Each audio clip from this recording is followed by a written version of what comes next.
Today we're going to talk about substitution.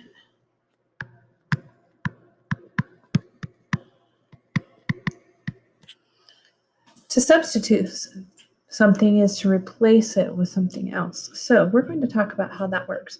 In example 1, we know that y equals 6x plus 7, and then we have a second equation that says 3x minus 8y equals 4. Since the first one, we have y all by itself, we know that y equals all of this stuff over here. That means that we can take the other equation and substitute y for all of that stuff that's there.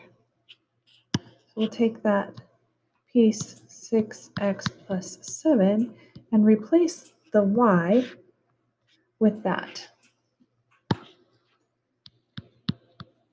So this y right here was replaced with what y was there. Now we can simply solve the equation. Use the distributive property.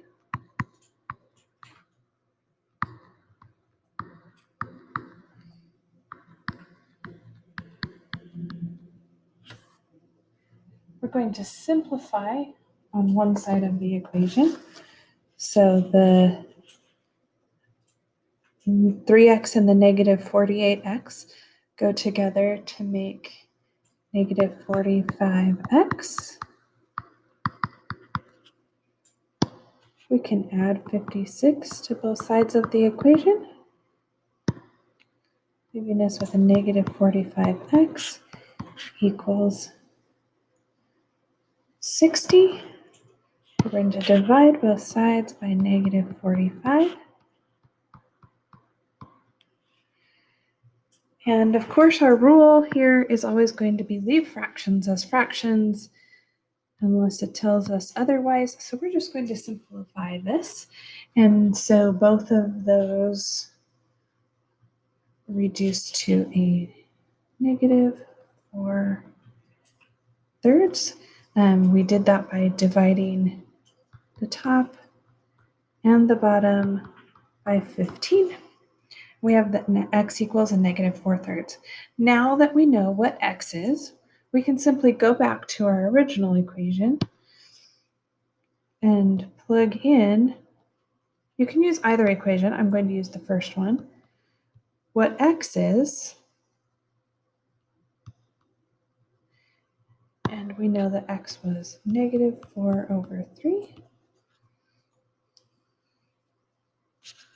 If it helps you to remember to put 6/1, remember over here on the side, you can write it off if you need to.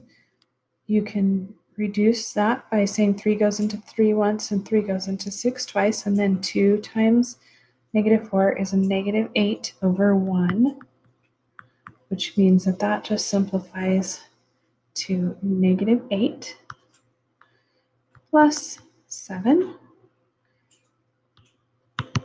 and then negative 8 plus 7 equals negative 1.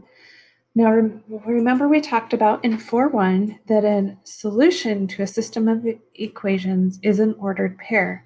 So make sure that now that you know your x and your y value, you write that as an ordered pair to represent the point. So negative 4/3, negative 1 is your solution. Go ahead and pause your video, do the try-its, and come back and check your answer when you're done.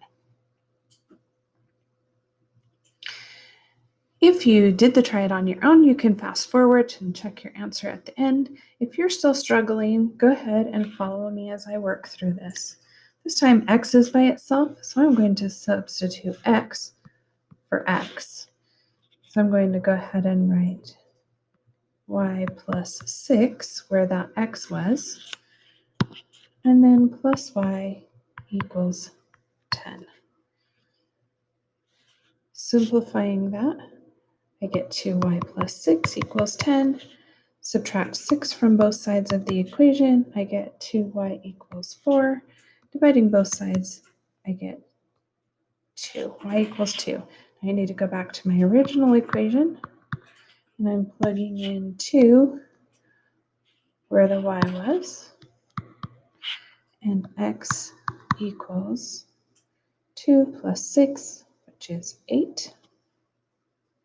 And so my ordered pair is 8, 2. This one, we're replacing y with the 2x minus 1. So you have 2x plus 3. And then we're plugging in 2x minus 1.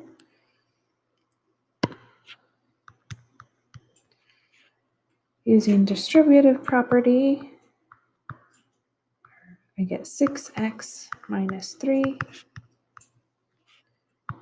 gives me 8x minus 3 equals negative 7 by combining like terms. Then I'm going to add 3 to both sides, and it makes a negative 4. And then x equals negative 4 over 8, which is negative 1/2. I'm going to go back to my equation and plug in for x. Negative 1/2, and then minus 1. This equals negative 1 minus 1, which is y equals negative 2. Don't be afraid to go write that 2 times negative half on the side if that's what you need to do. And then your ordered pair for your solution is a negative 1/2, comma, negative 2.